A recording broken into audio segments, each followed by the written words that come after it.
Bonjour à tous, alors aujourd'hui je vais vous présenter un pont sans fil de la marque Andaloff, la référence CPE 660. Allez, c'est parti.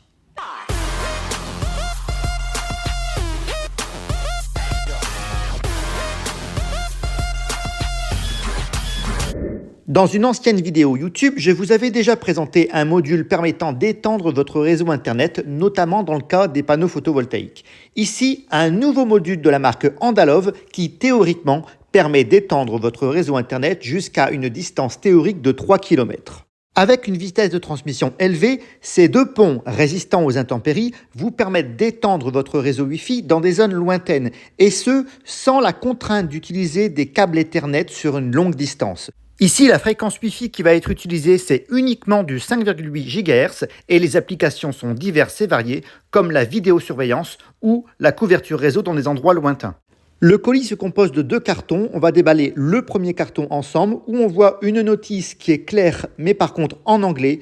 Mais vous pouvez facilement retrouver la notice en français sur le site internet.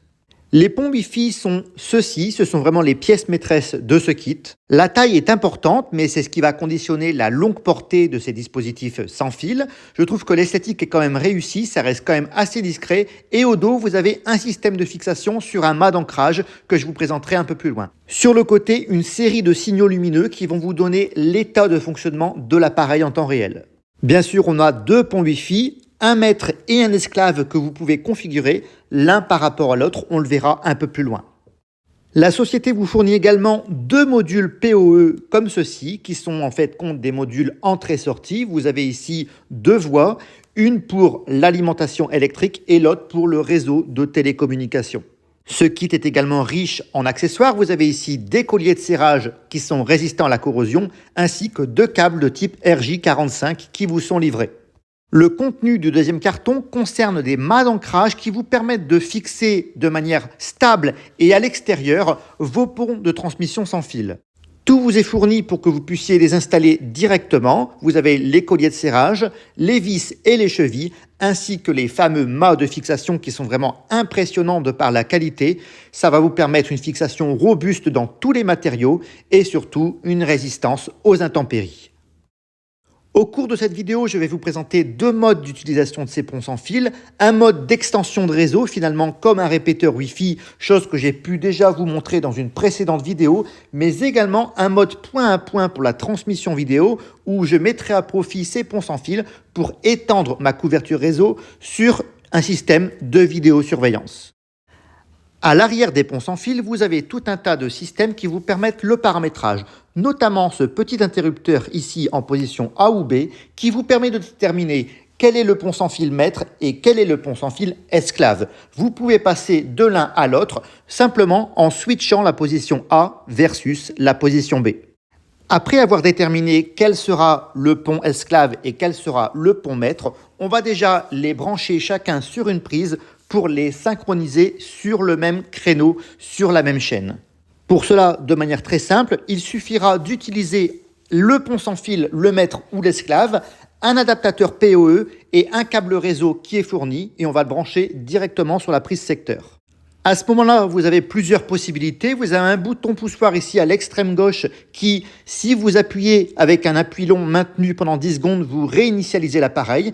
Et sur un appui bref, vous pouvez sélectionner le canal sur lequel vous voulez vous synchroniser entre le maître et l'esclave. Cette étape sera suivie pour les deux ponts, le maître et l'esclave, d'un paramétrage des adresses IP directement sur votre ordinateur afin de faire reconnaître les deux ponts entre eux. Ici, vous voyez le module PoE est lié d'une part à la box Internet là-bas derrière et d'autre part à un des deux ponts Wi-Fi, maître ou esclave, successivement pour leur paramétrage. Une fois les deux ponts Wi-Fi paramétrés, on va pouvoir faire un premier test d'amélioration du réseau interne en plaçant un capteur d'énergie dans une maison voisine et on va voir comment ça va se comporter. En plaçant mon capteur d'énergie dans une maison voisine, forcément le réseau Wi-Fi est inconnu et il est logique de voir Internet non disponible sur mon capteur d'énergie. Donc il faut trouver un moyen de fournir de l'Internet à ce capteur. Pour remédier à ce problème d'Internet, je vais donc me servir du pont Wi-Fi esclave qui est directement paramétré en fonction du pont maître pour alimenter du réseau Internet dans la maison voisine et on va voir ce qui va se passer. Je vais donc amener dans cette maison déficiente en réseau Wi-Fi mon pont Wi-Fi esclave et je vais effectuer les branchements comme expliqué précédemment, c'est-à-dire que je vais alimenter le module PoE avec ma batterie nomade solaire que vous voyez à gauche. Et de ce module PoE va repartir un deuxième câble Ethernet qui va alimenter le pont Wi-Fi esclave afin d'apporter du réseau Wi-Fi efficace au sein de cette habitation. Le réseau Wi-Fi est maintenant restauré grâce à ce système de pont Wi-Fi étendu et vous voyez, j'obtiens du réseau et mon capteur d'énergie refonctionne à nouveau. Donc c'est vraiment concluant. On va maintenant passer à un deuxième test un peu plus étendu à une centaine de mètres de mon habitation pour fournir du réseau Wi-Fi à une caméra de vidéosurveillance. Ce deuxième objectif ici est d'étendre suffisamment la puissance du réseau Wi-Fi pour alimenter en réseau Internet une caméra de vidéosurveillance au niveau d'un local de stationnement.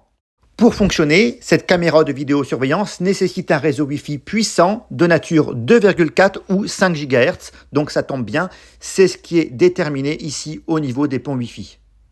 Le résultat est que vous voyez, à une centaine de mètres de mon habitation, la puissance du réseau Wi-Fi étendu est suffisamment puissante pour pouvoir me proposer des images de qualité sur cette caméra de vidéosurveillance. Vous voyez ici, en mode live, je suis en train de me tester moi-même.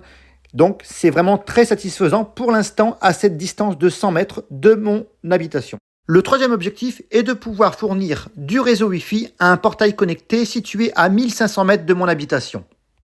Habitant à la campagne, nous avons suffisamment d'étendues assez vastes et pas trop couvertes par des murs épais ou des obstacles qui vont permettre de pouvoir faire passer le réseau Wi-Fi à 1500 mètres théoriquement. On va voir ce qui va se passer. Ce portail se situe chez un membre de ma famille, situé à 1500 mètres de mon habitation, donc à 1500 mètres du pont Wi-Fi maître. Dans une prochaine vidéo, je vous montrerai le petit dispositif que j'ai mis dans ce moteur de portail autoportant. Il s'agit d'un module Wi-Fi activateur de contact sec. Grâce à un bouton virtuel sur mon téléphone portable, je suis donc capable d'ouvrir et de fermer le portail à distance, mais cela nécessite quand même que ce module Wi-Fi activateur de contact sec soit alimenté par un réseau Internet Wi-Fi. J'ai donc installé le pont Wi-Fi esclave chez le membre de ma famille et grâce à lui, j'arrive à ouvrir et à fermer le portail autoportant grâce au module Wi-Fi que j'ai installé bien sûr à l'intérieur du moteur, mais bien sûr grâce au Wi-Fi étendu. Et donc ça fonctionne bien à 1500 mètres. Voilà, j'espère que vous avez apprécié cette vidéo. Je vous mettrai un code promo et des liens pour commander ce produit. N'hésitez pas à liker et à vous abonner à la chaîne. Et je vous dis à très bientôt les amis. Au revoir.